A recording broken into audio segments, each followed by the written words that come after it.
Welcome to another video, guys. Today I have this handsome fella here. His name is Luke Platt, resides in lovely Australia, just like myself. Luke, let's keep this short, simple. Let's give the audience what they want. Please give us a little introduction of yourself and what you're working on now. Yeah, All yours. so I started the sort of the acquisition journey just after COVID.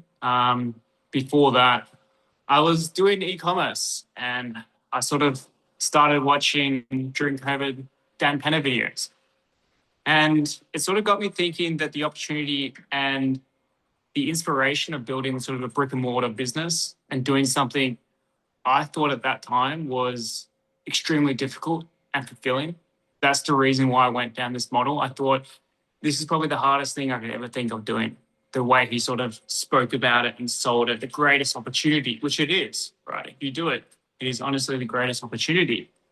And that's what led me to it. I think growing up, I was always sort of like see myself as an underdog. I didn't really like school. And so I took this opportunity as something, as a way to prove to myself. And so I jumped into it. I spent months and months and months learning on YouTube, Mhm. watching every single video you can think of. And I was just after, so as soon as the sort of lockdown in Melbourne finished, I went out and built my board of individuals. So I built two LinkedIn accounts because I think it was back then it was capped at say 200 connections a day. Yeah. So I got two LinkedIn accounts and I'd send 400 every single day. So I'd message every CEO, every CFO, lawyer. And by that time, I was saying 5, 10 interviews a day, Hmm. pitching my thing. And it was going pretty well. And it definitely is what Dan says. You get your chairman, you get one sort of key player, everyone else falls in because they see, what is this guy seeing that I'm not? And so that is definitely the most important thing at the start. Make sure you get A players. And so I was getting top A players just because I got a few here and there, and then everyone else wanted to pile in, and it made things a lot easier. And look, at the start, maybe you have to give a bit more equity to these key players. Don't be afraid of, at this stage, you got 0%. Um, so don't be afraid of giving, a couple more percent to these A players to where they're going to make your life a lot easier at the end. Because these guys are going to be able to help you get lawyers, accountants, people that you actually have to pay proper Everyone. money to.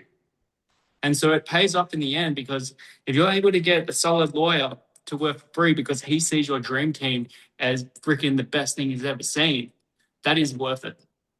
And so I built my dream team with probably 30 about 30 days, yeah.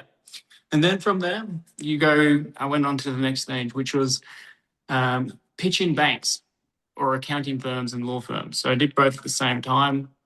I found out with this model though that I did end up getting accounting firm and a legal firm on the success fee, but I found out that it wasn't required for the type of deals that I was doing. I found that my CFO and in-house accountant was more than adequate. If you're Hmm. doing, say, deals under 2, 3 mil, your CFO, even chairman, if they're an experienced CEO and businessman, and your in-house accountant should be more than sort of good enough to do this sort of the accounting due diligence work. Sometimes, depending on what bank you're using, let's say you're doing over a deal over 2, 3 mil, the bank might want you to go to an external law firm, but in that case, you're just going to ask the bank which firm do you want us to use. Yeah, I So think we'll touch on this a little bit later. This is a very, very good point. I think yeah, it's bank financing that really stings a lot of people, or yeah. people aren't sure how to overcome it. Um, and so from there, um, we got our in-house lawyer. And so my in-house lawyer ended up being um, uh, my in-house law firm ended up being my in-house lawyer who I got. So he was a partner at the law firm, and so what he was able to do was pretty much put all the legal work onto his law firm. So that's one way you can get around it. But typically, that is going to be the hardest part at the start. Finding that law firm or that lawyer that will be able to do the work for you for essentially free. Hmm. Because each deal we're looking at, 20, 30K in fees, let alone the setup if you're doing shareholders agreements. I think my shareholders agreement was nearly 70K. Hmm. Um, you've got all the other sort of the business sale agreements, the NDAs, the letter of offers. They all cost money. So you're going to need to find a lawyer that is happy to do all that for essentially free, or work out some sort of success, fee on the Hmm. end. That is one of the hardest parts about building your team at the start, finding that individual, especially if you don't have any capital. Yeah, Um, well, th this applies for both your internal team, your dream team, your board of directors, as well mm, as that external team, your accountants and lawyers. And now this is also where a lot of people get stuck, is how do they get the professionals, the accountants and the lawyers to work for yeah, free, as you say.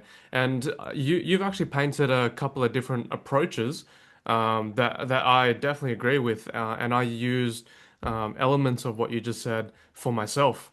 So you're right when you're saying getting the accountants and lawyers on a success fee basis. That's one strategy. So it's not the only mm, way that you can overcome this part of the process. And what I'm alluding to here, guys, for the audience, when you're buying a business, you need forget the accounting stuff. Let's assume your CFO and your accountant can do all the internal, your due diligence and wrapping up the numbers, but your legal stuff, your contract, the NDAs, the even the offers themselves, but going through the contractual negotiations and actually drafting a what federally enforced yeah, forcible document, you need a lawyer to do that. And there are actually a few approaches. You don't always have to use, a KPMG, like what was saying. Your in-house lawyer can actually might even have their own law firm, correct. which is actually what my in-house lawyer had as well. So we facilitated some of that work through his Yeah, law firm. Mm. especially so you're looking for you want an acquisitions lawyer, Yep. and you want someone who's at least a partner within At that law least firm a partner. that can have a say in terms of what type of work they can take on. Yep. Um, so that's sort of how I did and what happened to me, and it worked out. That is probably one of the luckiest things that happened to me at the start, was finding that person, especially in Australia when we're sort of limited with our scope of individuals that we can go after. Mhm. Well, that's also a beauty about this model, the volume game, right? And Mm, just building anything in general. If you're doing the right things, your heart's in the right place, and you're day in, day out, as you said, 30 days to build your board every day, and yet you set up two accounts, you're yeah, doing the right things, making the outreach. Life just hits you with the serendipities, right? Like yeah, you keep doing the yeah, right things, and things just end up working out. And I think with following something like this, you might look at it, oh, it's a very rigid model, but as you execute it, things might become a little bit more fluid, and you'll correct. start to see things unfold. Mm. It is a numbers game. This model is purely a numbers game. Every aspect of it is somewhat a numbers game. Depending on what country you're in, the numbers game's a bit harder to play. I think, especially in Australia, when you get to the banks and there's two banks that will give you Mhm. lending with this model. Yeah, that's where it Mhm. becomes hard. You got to have some finesse there, but definitely building your board, finding a deal, uh, is purely a numbers game. To where, look, if you were doing this model purely as vendor finance, you're only playing a numbers game. Doesn't Mhm. matter which country you're in. If you call enough people, if you contact, email enough people, regardless of what your board looks like and whether or not you have outside funding, you are getting a deal. Mhm. Look, we've just touched on how you started, but can you talk a bit more about what you've been able to do with the QLA model and where you are now? Yeah, so I ended up after 2, 3 years acquiring 12 locations in healthcare all around Australia. And that was with the model of primarily using commercial debt. So we used about 70/30 split with commercial debt and vendor finance. And that was somewhat very typical for my industry that I was in. Hmm. Um, some industries, the vendor always expects 100% upfront. For my industry in particular, vendors most of the time only got paid out 60 to 70%. So Hmm. it made that sort of conversation being like, hey, I'm going to do a vendor 30% vendor loan with you. And they're like, yep, that's normal. The brokers found it all normal. Um, I went off the track a bit. I never sort of went down the path of cold calling. I tried at the start, but I found that brokers were very successful for me. Um, and the thing about brokers, though, as Dan says, they are the evil people. They will get you at every point they can. They will twist, they will try commit fraud, they will do anything for you to close a deal. So, you always have to be aware when using a broker, as Hmm. they will make up a ton of bullshit in order for you to purchase a business. But in saying that, it wasn't a very effective way for me to grow because the deals that we got presented were top notch. They were the deals that love to finance, want to finance. And look, you're not really overpaying too much. If you're sticking to the range of 3 to 5 times multiple, we're always inside that multiple. And our model, look, as soon as we sort of get over a threshold that, 3 to 5 times multiple, our group value is going to be say, 7 to 8 times. So we're happy sort of Hmm. paying a bit more on some deals. Um, and so late 2024, I exited that Hmm. business and sort of from there, been consulting, helping other people sort of buy businesses as well as sort of doing my own thing here and there. Yeah, good on you. Yeah. Yeah, you found success with the QA model. Now you're giving back a little, giving back a Yeah, little. no, Yeah. look, I really like doing deals. I really like the model. The model is very difficult if you don't have the right people around you. And it's difficult in two ways. One, just pulling it off and the sophistication you somewhat need in areas, but Mm, two, just pushing through. yeah. Pushing through and not giving up. Every day I remember starting this, I wanted Mm, to quit and quit. yeah. But honestly, you need to have the mindset, which I did, was if I don't do this, I'm going to kill myself. That was the mindset. And I'm not joking about that. I was all in. I was very, very, very serious. I was not prepared to give up on being like, oh, I'm going to make money another way. This wasn't about really making money. This was about, for me, doing something that I thought was impossible and hard and Hmm. difficult, and the the fulfillment I would get by pulling it off. So you got to have a reason of why you want to do this model, apart from just getting ridiculously rich, because there are a lot easier ways to make Yeah. money than this. Yeah. Tell me about this, this belief, this burning desire, right? To go achieve this thing. And as you say, do or die, with the do or Yeah. die mentality. In saying that, it's not for everyone then.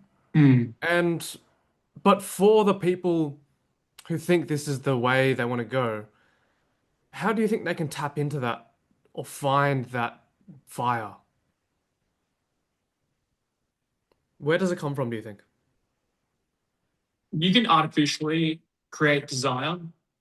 So it comes from, if you really want a goal, you can artificially sort of build more desire for that. And the more desire you have for something, the harder you're willing to push and go through the Mhm. pain. That's what it's sort of creating. I think from me watching months and months of content from Dan Penner and the gospel, right? People are freaking hardcore. As soon as I started, I literally stopped watching all his videos. I did not want one bit of negativity in my head. I did not Mhm. want to see one Reddit thread, one YouTube comment saying this didn't work for me. Yeah. I wiped everything out for years because I wanted to protect my headspace because I already knew that I could do this. I Hmm. already knew that I'd do it no matter what because I was willing to die for it. And so you've got to protect that mindset. And look, it's going to be hard at the start, but once you start gaining momentum, that's where things like, oh my God, I'm pulling it off. I have got my chairman. Yeah. I've got, banks. Holy, this is actually working. And it's just doing one stage at a time. You Hmm. know, the process has so many stages. And if you think from, where you started from day one and you're trying to be like close a deal, don't think like that. Just go first stage, second stage, third stage, and final stage of closing your deal. And that's what it's all about. It's you got to love the journey for this model, not necessarily the end result, because the journey was honestly the funnest thing you could possibly do. Mm. It felt like you're a real businessman. The Yeah. amount of things you're learning and exposing yourself to. Like when I would never have thought I'm suiting up, walking up to a top four accounting firm and pitching my deal, being like, I'm not going to pay you anything, and Yeah. there's somewhat, Do some work for what the me. hell? Or talking to a bank once you built your board and Yeah. going, they're calling up my chairman and the other people guaranteeing the loans. They're like, is this kid scamming you? Do you know what's going on? Like, how did this kid, 24-year-old kid, um, get you to guarantee millions of dollars of loans? It's things like that to where you're going, I have done something really cool here and Hmm. fulfilling. And that's what paid, and that's what, you know, made it worthwhile. When you explain your business model and what you've done to people, they're going, "What the hell? That's Hmm. crazy." They don't even believe you. They think Hmm. you've done something illegal or something because it just sounds so crazy. This model in terms of finding people randomly off LinkedIn, pitching their idea, getting them to guarantee millions of dollars of loans, finding a bank, they'll give a 24-year-old, millions of dollars, and then buying businesses with it. It's a crazy idea and a concept, but it can be done, and Yeah. that's what So made it you so. sorry to interrupt you there.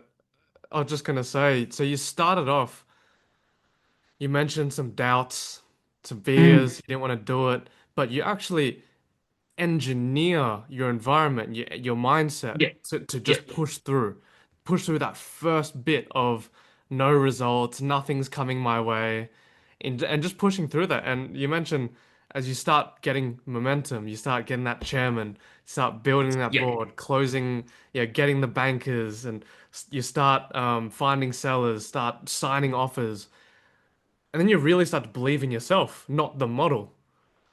So yeah, you actually engineer it in a way where you just kind of have to you use the external to power yourself, but then eventually you just realize, oh, all that power was within me from the start. I can do yeah. this. So that's very powerful in itself. How did you find it challenging? Um, getting into this space as a young guy because we are dealing with a lot of older people. It's to your benefit. Mm, So I started this. You know how this a main part of this is LinkedIn doing your board. I had no nothing on my LinkedIn. It was completely empty. No bio. Okay, it was my bio was rolling up dental, blah blah blah. yeah. That was it. I had no like university. Never went to university. Didn't have my school in there. Didn't have anything else. And I'd get on these calls and I'd be honest with them. I don't know what I don't know, but what I'm here to do is work 100 hours a week for you, make as many phone calls, bring the right people to make the right decisions and get this model working. I'm here to do the work, and this is why I need you. And I'm building a board of pragmatic people to help me get there and make the right decisions. And if you're honest with people, and if they really see that shit, this kid can do it, they're in. And Mhm. age doesn't have any issue. Did get brought up? Um, if not, it benefits you because a lot of these people they're often same age as their kids or similar age to their kids, and they see that shit. This guy is either they see themselves or they see their kids, and they want to Mhm. help you. And so if you have a good personality, if you're respectful, and they see something that they really believe in, it's to your advantage or age, Yeah. big time. Yeah, that's what I found for myself as well. A lot of my candidates, especially when I was building my board, especially earlier days when I was tripping up over words and all that, they would ask me towards the end, by the way, how old are you? Mm. And I'd tell them how old I was. I'm in my 20s. And they'd be like, "Fuck, you're the same age as my son or my daughter."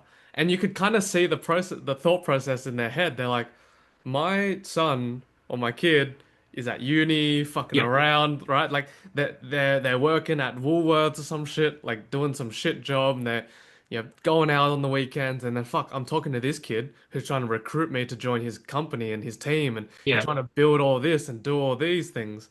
And so it does work to your advantage if you're honest and transparent. But correct. with the honesty and transparency, I think the one of the most important things, in my belief, when building your team and getting people to work with you, even getting sellers to do no money down deals, right? Vendor finance deals, it's your energy and conviction. Yeah, Right? You need that. You need to believe in yourself, believe in the model, believe in something. you got to believe in the model. So this Yeah. brings me back. The amount of calls I'd have with people building the board, and you'd be talking to people that like, hey, I'm a top banker. I literally know for a fact, I'm telling you, kid, the bank would never give you a dollar. I'd be talking to previous CEOs of other roll-ups in the same industry. They're like, kid, you can't do this. I know for a fact. Not listening to people with so much authority Hmm. is what really like will mind fuck you because you're thinking like this guy's this guy's a top banker, this guy's a top ex CEO in the industry, and I'm saying fuck you. I know this will work. I'm going full steam ahead to those people. That is, it's a weird thing, and I think you just really need to trust and be indoctrinated into the model Hmm. and just have full belief that people have done this and there's no reason why I can't do this. I know for a fact that there's people doing this model and it's working for them. I don't care that these people say no to me. I'm going to move forward. And it's just having undeniable faith in yourself and the model. This is kind of coming back to your point about engineering, kind of your mindset and your life. Mm. And part of that's getting a bit delusional. Yeah. And one thing that Dan says a lot is, the older you are, the harder this model is, and Mm. the smarter you are, the harder this model is, because the more shit up here that you just overthink, or you're Yeah. not thinking, or you're just getting in your feelings about it, it just won't work. You really have to just throw it all out and just commit to Yeah. the idea that, yep, this model works. As you say, other people have done it. I can do it too. Because there's a lot of things in this model that's outside of your control, depending Mm. on whether you're not, if you're using banks, there's a lot of things that you can't control there. Yep. And you have to be, that can either destroy you, generate a lot of stress for you because you get to the point to where my whole dream's in the hands of someone else. That is a Hmm. scary thing, especially when you've got such a do or die mindset to it all. And it's important that you have a board that holds you sort of there and keeps you sort of comfortable and guides you through it all. Hopefully that they've done something similar before. Gotten bank loans and dealt with things before, or you've got ideas and backup plans. Hey, with 200K short from the bank, we need to find a way to raise 200K. You've got people like that on your team that can help you find that solution. You want your board is very underestimated in terms of if you find one or two people, key players, you make them your business partner and you go all the way to the Mm. end of them. For me, that was my chairman and lawyer. We had everything we needed, and those guys were my full-on mentors. So I'd be speaking to them 1 or 2 hours every single day. I Uh, was going to ask, how close do you get with your board members and business partners? my board members, so my chairman and lawyer, so they ended up being my guarantors. And I was like their son. It was that close. And so, you do develop a relationship, especially if there's sort of the father-son age gap. I think you can definitely get that. I think it's a massive benefit if you do, because the amount of skills you learn off these people is enormous. Um, and it's very important. And that's one of the most appealing things about this model is surrounding yourself with very, very, very smart people in business. Normally when you're doing other business models like e-commerce or marketing, you're a one-man shop and Mm. you're sort of limiting yourself to learning, what you do day to day.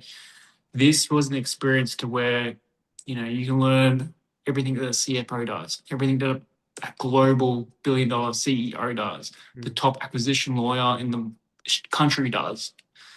You can learn all that. And what makes you a really powerful CEO is understanding each vertical of business. And this is a great way to do that, regardless of whether or not you make a shitload of money off it. The experience and what you learn is worth it, and Mhm. what you have to go through, and knowing that you can push through and do something ridiculously hard that people, dream of. That's the that's the best thing about this model, I think. You just reminded me about a conversation I was having with a colleague of mine.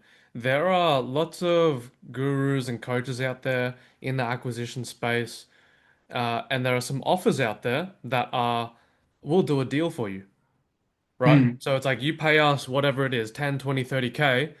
We'll source the deals for you. We'll yeah, we'll conduct a due diligence. We'll show you, we'll be transparent with everything, and we'll close the whole thing for you. And there's a success fee on top of that. I think this kind of offer, this way of making money, like it's a bit of a cop out. Because if we're comparing the two kind of pathways, you go to someone for them to buy you a business so you can start earning some cash flow and now you're building some equity for yourself, or you go and actually learn that process yourself and now you yeah, can replicate it across basically any industry, anytime you want, and you have that within you. But I think yeah, people are missing. I mean, the people who are going through the QLA process, my students, you're going through that full model, learning about the world, learning about life, learning about professionalism and industry. That is priceless, right? You can't put a yeah. price tag on that. No, it's character building, and I think you gain the amount of skills that you gain doing it is, as I said, worth it. Outside of the professional world as well, right? Correct. Mm, It's it changes your confidence level, your self-esteem, everything. Everything goes up by this model, and I've done previous businesses before. They don't do too much. This model does, because you're really in the thick of it, and you're dealing with so many external things, people. You really have to you really have to be on your game in terms of being able to communicate people, being a likable person. mm, It's literally, if you have bankers, if you have business partners, if you have people like you, it makes this business a lot easier. Um, and so you have to enjoy that. You have to be, willing to put yourself out there, talk to people, and, not be afraid to look stupid in front of people. mm, With building your board, you want them to rip your business plan or your things apart and tell you, no, do this better. That's their job. mm, I had some board members that I had on early. I'd send them a business plan or a thing or anything, and there was no feedback. That's all. That's great. And I go, I'm thinking in my head, I'm a 24-year-old kid with no real business experience, and you're telling me that this plan was perfect, and you're a big CEO guy. Bullshit. yeah. Those are the people you remove. Hmm. You want people that challenge you and make you better on your board and properly mentor you, not a bunch of yes people that say yes, good job, yes, blah blah. That's what really helped me and uh, grow quickly. Yeah. Finding people that actually want to, be there and mentor you and Mm. tell you how it is. Yeah. Did you have to make any big changes or sacrifices to your life to make this model work to get in? Like you said, you were in different businesses before doing other work. Did you have to change your character, change your lifestyle to transition into this? I've been learning the model. So I think during lockdown, I mean, our life was pretty screwed up during lockdown, but that's when I The did. longest lockdowns in the world, by the way, guys. Yeah. But I think having that was a blessing for me because it allowed me to stay in my room for 8 hours every day Mm, and learn this model.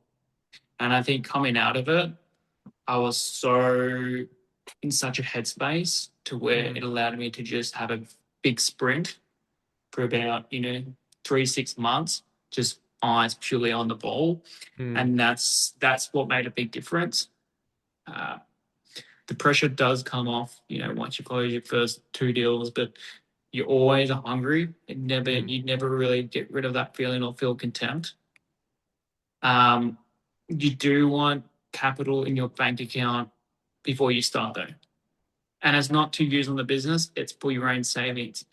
Don't think you're going to be paying yourself for at least 12 months minimum mhm, when you're doing this model because you don't know how things are looking.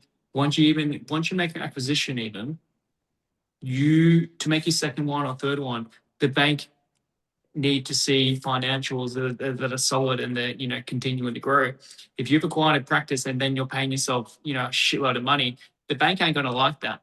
yeah. So it's about keeping things as lean as possible for as long as possible until you get enough momentum, the banks start liking you, and you're starting a couple more deals under your belt. That's when this model gets really good.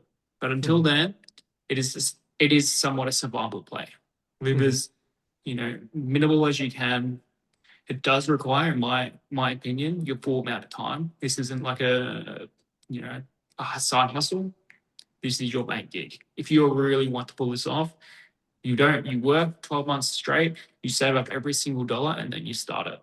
And mhm, you sort of picture yourself not making any money for the next 12 or so months because you really want to focus on growing the business. mhm. Yeah, that's one perspective. I've always shared my story. I Yeah. quit my job, no savings, fuck all, and Really? I was. I mean, I've always been a type of kid that would be able to just make money somehow, doing Hmm. one thing or another. Um, so yeah, I managed to stay alive, managed to put some money in my pocket. Yeah, I got creative in my own ways while I was executing the QLA model, while I was even learning the model. Like Wow. I didn't really start fully even when I had quit my job. I quit my job because I wanted to start my own business, but for separate reasons as well. But yeah, I think look, you've got multiple approaches. Like no, I think it's good for you to share your perspective and mine because it's Yeah. kind of like polar opposites, right? And it goes to show there's no one size fits all with No.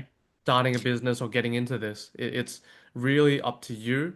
I think we share some common traits amongst just in our characters, but you know the how we did things, our habits and whatnot, probably completely different. Yeah. I think that goes to show that it's just about the details in this don't matter. Like it doesn't Mm, matter that you never went to uni, you don't have yep. anything on your profile. It doesn't matter about so many things. Don't get lost in the details. Just focus on the big picture. Mm-hmm.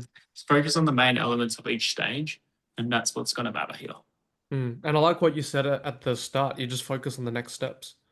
Yeah. Like you can't think about, oh, in 6 months I'm gonna close a deal, and you put No. that like weird pressure on yourself. You kind of just have to, okay, first step, build the board. Okay, get the chairman or get the reputable name. That's first step, and you just do the step, Yeah. and then the next step, and then the step after Yeah. that. Mm.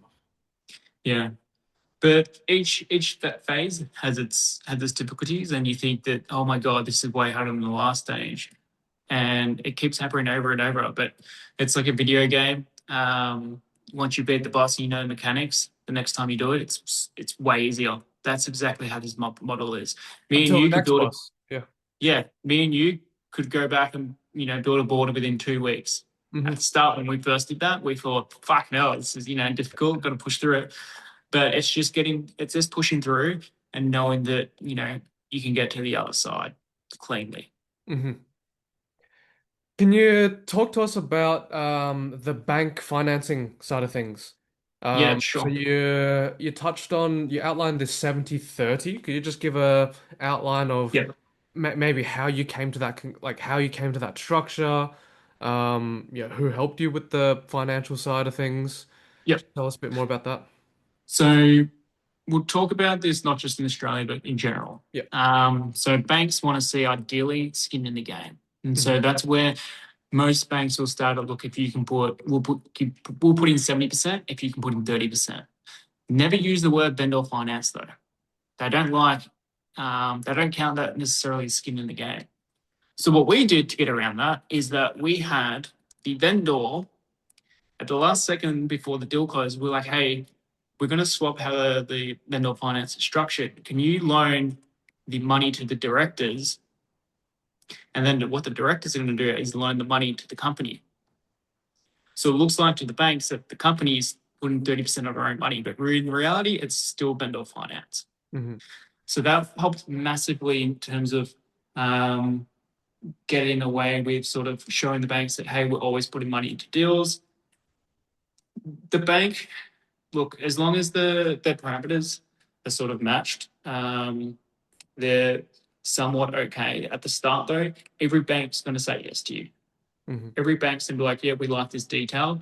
And it's not until literally the finish line until you can be confident that you're, and that feeling in your stomach can go away. Yeah. We've had it to where we've had signed agreements from banks saying, yeah, we're going to fund this deal, everything's good to go. And the last second, they pull out. Mm. So until the money's in the account, that's where you can be comfortable. What, Um, why, can you share any reasons why they pulled out? Sometimes these deals take longer to close than normal. Let's say there's an, you're trying to negotiate still with the vendor, or you still haven't finished your due diligence phase, or that they've asked for updated financials and they were expecting something different. It could be all sorts of things, or it Mm. could be a different management in bank. Um, Generally, time kills deals. And so, look, if you let 6 months go by, things are going to change.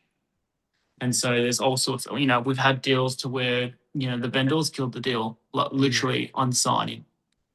Anything can happen. So I think that's where you also need to plan. Don't plan and put your eggs in baskets expecting to close a deal because anything can happen literally last second from either your side, vendor side, or even the financing side. Hmm. Um, when interviewing banks, most banks are not going to have the parameters of what we're looking for. We're looking for a bank that at minimum will put 70% loan to value and lend at least 2 times debt servicing. Hmm. Um, Banks, in terms of their loan term, that's going to be based off the lease.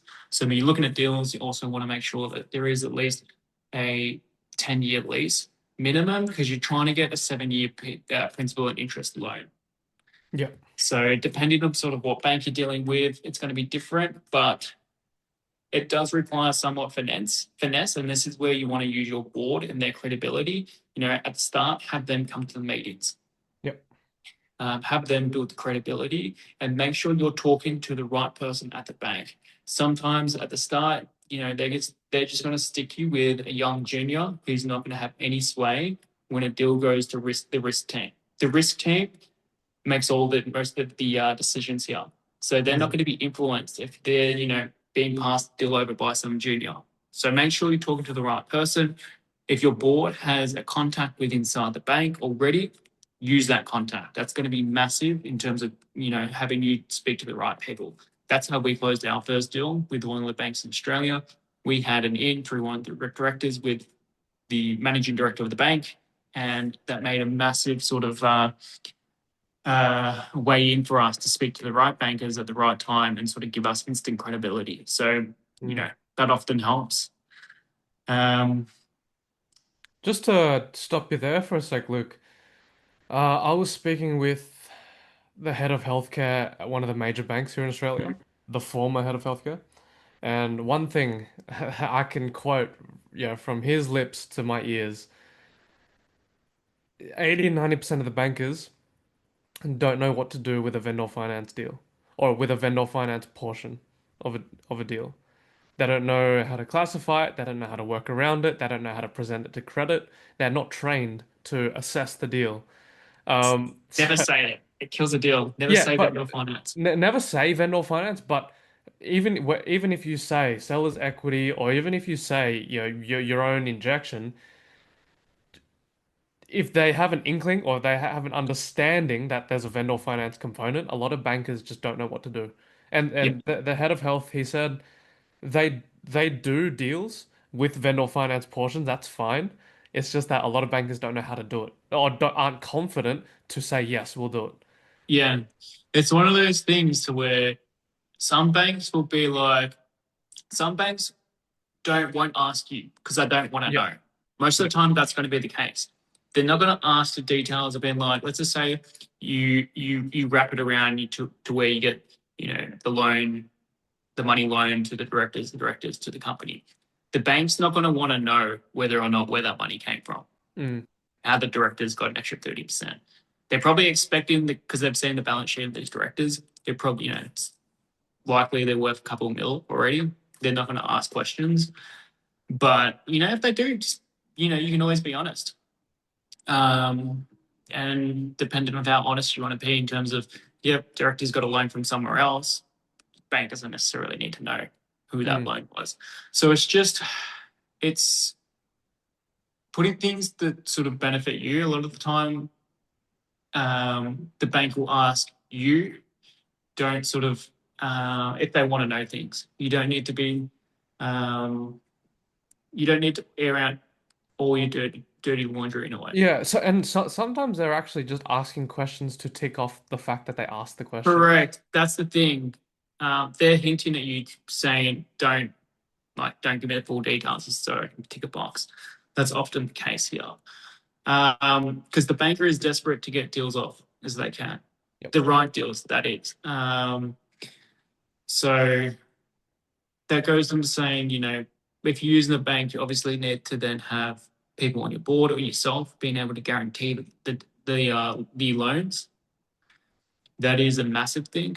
That's Hmm. something I didn't even know before starting it as well. So I got to this, you got your directors to be guarantors. yeah. Yeah. So when I got to the bank and they started giving me the forms and the parameters around it, I'm like, hey guys, what's a director's guarantee? They're like, oh, that's where we have to guarantee the loans. I'm like, oh, so you're gonna do that? They're like, yeah, we'll guarantee it. So I ended up having three people guarantee the loan. Yeah. Um, but with the banks, after a threshold around 10 million, Yeah. they will drop all guarantees. So whether or not your strategy is to get to as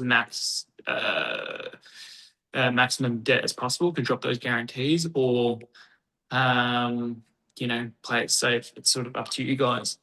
Yeah, the and this is part of the beauty of having a board and issuing the free founders equity and building it Mm. the QLA way is they're going to be shareholders and directors of the company, and the risk is spread. The more you have, the more the risk is spread. So Yep. if you get into acquisitions game and you don't build a board, so this is for the general audience, and you choose a business partner, for example, that risk is only spread between you and one other person. Whereas if you have a board and you're all shareholders, you all put your names up, then $1 million being spread over 10 people is not as bad as $1 million Yep. being lumped on one person. Correct. Mm. And don't be afraid. Look, the people that are guaranteeing, chances are you're going to have to give a bit of equity for that. Yep. They're not going to guarantee millions of dollars for the same equity that you offered right at the beginning. Yep. It doesn't work like that. And this is the only way for you to be able to properly grow your business. So, Hmm. whether or not every deal that they guarantee is more equity or you just give them a chunk at the start, you know, it's up to you.